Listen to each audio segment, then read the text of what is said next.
Hey guys, Ernie here and welcome to the Paleo Hiker MD channel. Over the years, I've done a lot of stove reviews, and one of the most frequent things that happens is that I get asked, what is the best stove to buy? Well, today we're going to start a series where I hope to answer that question, at least to some extent.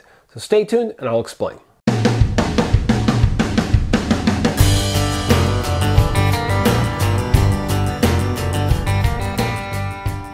Now there are many types of stoves, so saying what is the best stove is kind of hard to do because there's just a lot of variety in types, and I don't know if just the best stove is the right way to look at it. I think it's best to look at each type of stove individually, and today we're going to start with alcohol stoves. Now in time we're going to take a look at different stoves on this top 5 series. We'll look at wood stoves, remote canister stoves, compact canister stoves. We'll even look at complete cook kits.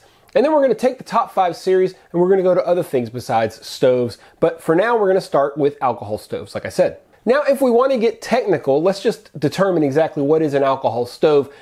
Technically, an alcohol stove needs to function on its own, so it would have to have its own integrated pot stand.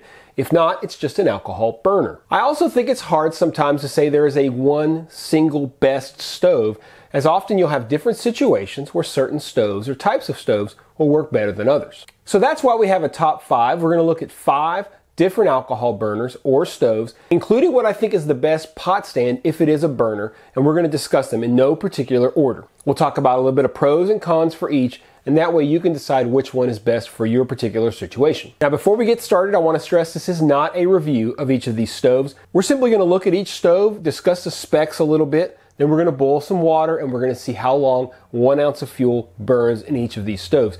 If you're looking for a complete review on each of them, I have them on the channel. I'll make sure I leave a link down below in the description.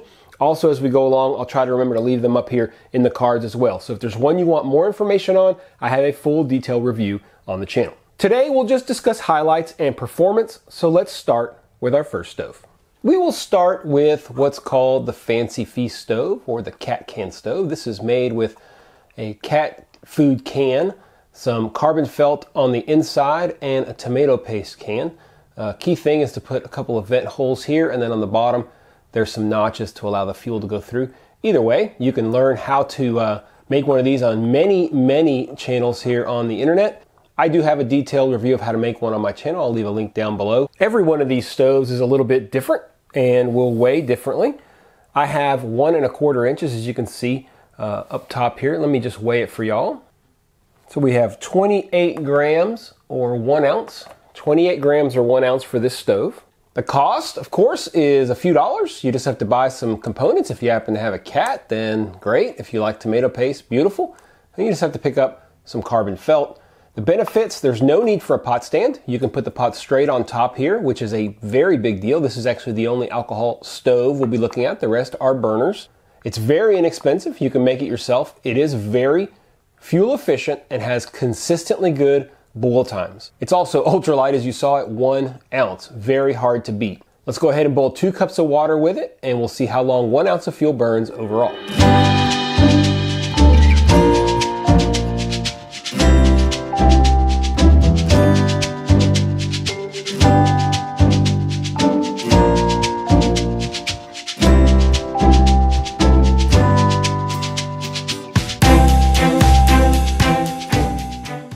Next, you might think this is a Transient. Now, of course, you know that it's not if you know what the Transient looks like, because it doesn't have one of these tops like this. This is a relatively new stove to my collection. It is from the company Goshawk. That is how you actually say the name. I have been corrected.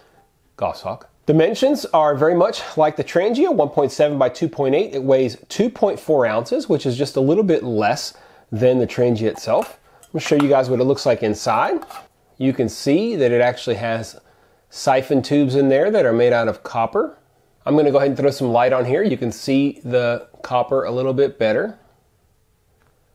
Basically, you fill it up and these siphon tubes bring the fuel up and it creates kind of a cyclonic flame pattern. You'll see that here in a second. Cost is $33 plus shipping from Australia, so it's not inexpensive at all. Comes with this interesting looking pot stand, which works, but is it my favorite? We are going to use it because it comes with it and it does work. So we're going to use it. I have other pot stands that I would favor, but I do think this one works very, very well. The benefits, of course, it is the transient footprint, so it fits many other stands.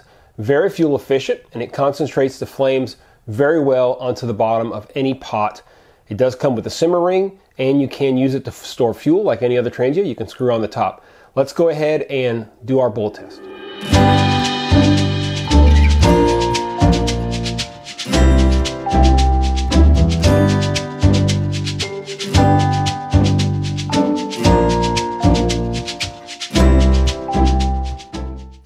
Next is the Toaks Siphon Titanium Alcohol Stove. Dimensions 2 1/8 inch by 1.5 inches. It is a tiny little stove, as you can see. Weight is 0.7 ounces. This is going to be our lightest weight burner, not the lightest weight combination, because we do have to use a stand with it. Cost is $35. I think it's substantial, but it's very reasonable for what you're getting. As far as a stand go, we will use the Toaks TI stand. Basically, you put it right on top of the stove like that, and you put your pot on top. Works very, very well because this exterior acts as a nice little windscreen. The TI stand is $25, and it is usable with multiple stoves. It weighs 2.5 ounces, in case you're wondering.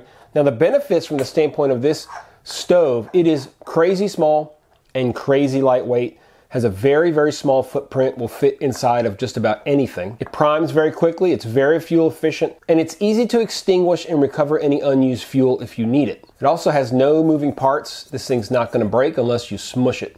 It is truly one of my new favorite stoves. I purchased it 3 or 4 months ago, and it made my top 5 list no problem at all. Let's boil some water.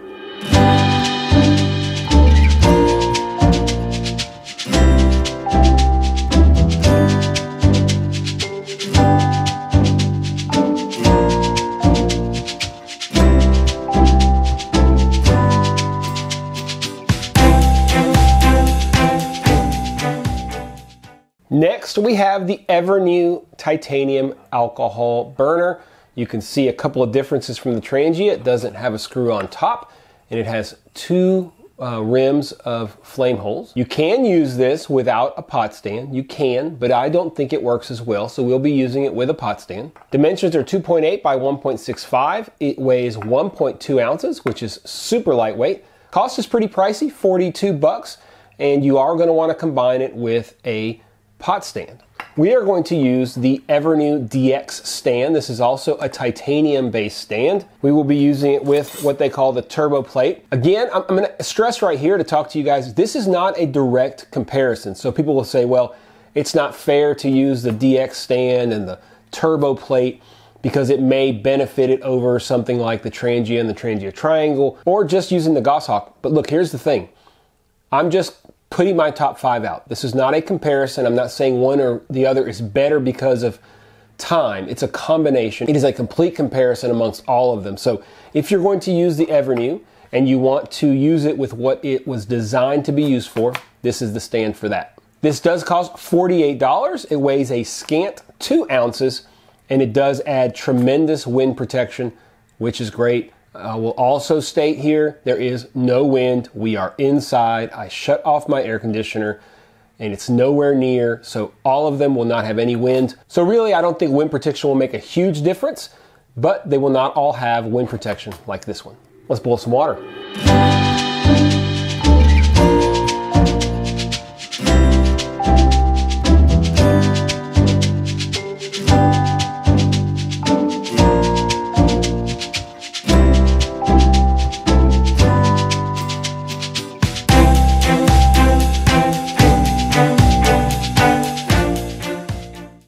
Last but not least, we'll take a look at this Transient Spirit Burner. This is my original Transient burner. It's got quite the patina on it. What do you guys think? Should I clean it up and polish it up or keep it like this? I kind of like it like this. Dimensions are 2.9 by 1.6. Weight is 3.8 ounces. It's a little bit heavier than some of the others. The cost is excellent, $14. So weighs more, costs quite a bit less than a lot of the other ones. As a pot stand, we'll use the notorious Transient Triangle. Now, I say it's notorious because somehow or another, this is the most expensive piece of gear at this moment on this whole list. This one Transient Triangle, if you can find it, costs like $120 or $130. Are you kidding me? I think I paid $40 for it, and I still thought that was kind of pricey, but $40 was good. That was like a year and a half ago. At this point, I'll tell you, it's very difficult to find, and you're gonna pay well over $100. So I wouldn't necessarily recommend it, but it is a tremendous stand for the Transient. It fits right in here. It does have its limitations. The main two limitations for the stand are that you have to have a pretty wide pot to fit this, and it does not function as a solid fuel stove, although you could just put this on top and put your solid fuel on top, but it's not going to give you a lot of room between the fuel and the bottom of the pot, so I don't think it's going to work very well. As far as the stove itself, the benefits, it is absolutely bomb-proof. I've had this particular stove for about 7 years, and maybe 8 years now, and it works just the same as it always has. It's a very low price. It does come with the simmer ring, as we saw earlier, and you are able to store fuel inside of it, which is really, really nice. It's also very fuel efficient. I traditionally get very long burn times on 1 ounce of fuel. We'll see today how it compares to the others. It also works well in cold environments because it does have insulation and wicking in here, and I think that does help it in colder environments. Transient, of course, is from Scandinavia, the company itself, and they have a lot of cold, so they should know what they're talking about and make products that will work well in the cold. Let's boil some water.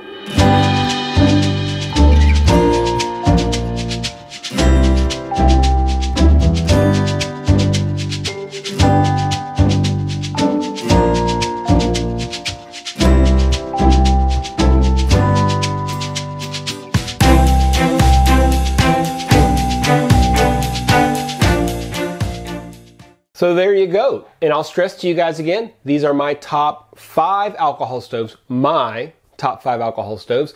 People ask me all the time what my favorites are, so I'm making this video and this series. I love each of these stoves quite a bit, and I use them all frequently when I'm out and about. On weekends, most of the time, every morning, Saturday and Sunday, I'll use a different camping kit to make coffee in the morning. I'll use different stoves. I'll use different things that I have just to keep things interesting and to continue to test gear more and more. Obviously, when I travel, I usually will take 1 or 2 stoves with me just for fun. I'll make a coffee a lot of times in the hotel room, wherever we're at, and it really allows me to use this gear more and get much more familiar with it. If I'm inside the house, usually I will use one of these alcohol stoves. I use all kinds of stoves, obviously, but in the house, in the mornings, on weekends, I'll usually use alcohol stoves because they're quiet, and I'm usually the only one up. And yes, for all of you who are freaking out, I do turn on my downdraft. I do it right on my cooktop so no fumes build up in the house. Like I said earlier, I've been asked many times to make videos on what the best stove is, and I think this is the best way for me to go about it. It's hard to say one is superior to the others, but you can get a collection of 4 or 5 and give the reasons why I think they are the best. And maybe some of the pros that I talk about or the benefits that I talked about will help you decide exactly which one you should buy when you're searching for your first alcohol stove, your 5th alcohol stove, or your 20th alcohol stove. Make sure you check out the videos on all of these stoves. I'll leave links down below. Make sure you check out the individual ones if you're interested. The Transient is by far the oldest one, and I've made new reviews over time on all these other ones. I hope you enjoy those. Make sure you check them out. It gives you a lot more details and puts them to the test a little bit more in pretty controlled conditions. I'm not sure if you guys are aware, but not only those stoves and a lot of other stoves are on my stove playlist. Well over 100 videos now on that stove playlist, so make sure you check them out. Also, do me a favor, guys. It really helps if you hit that thumbs up down below. Just stop right now. Stop what you're doing. Hit that little thumbs up button or thumbs down. I mean, if you don't like the video, hit the thumbs down. That's fine too. Interact with me. It really helps spread things across YouTube. If you're not subscribed, hit the subscription button so you won't miss any videos. And if you want to make sure you don't miss any videos, hit that notification bell and you will be the first to know. Like I said earlier, this is the first in a new series, the Top 5 series. We're going to look at top 5 many things. First, we'll start with stoves. Then we're going to move on to other gear. And I think this is going to be a great series. If you have any ideas, what top 5s you would want, put them down in the comments below, and maybe you'll see them in the future here on the channel. As always, guys, I appreciate you checking out the Paleo Hiker MD channel. Stay tuned for more videos soon.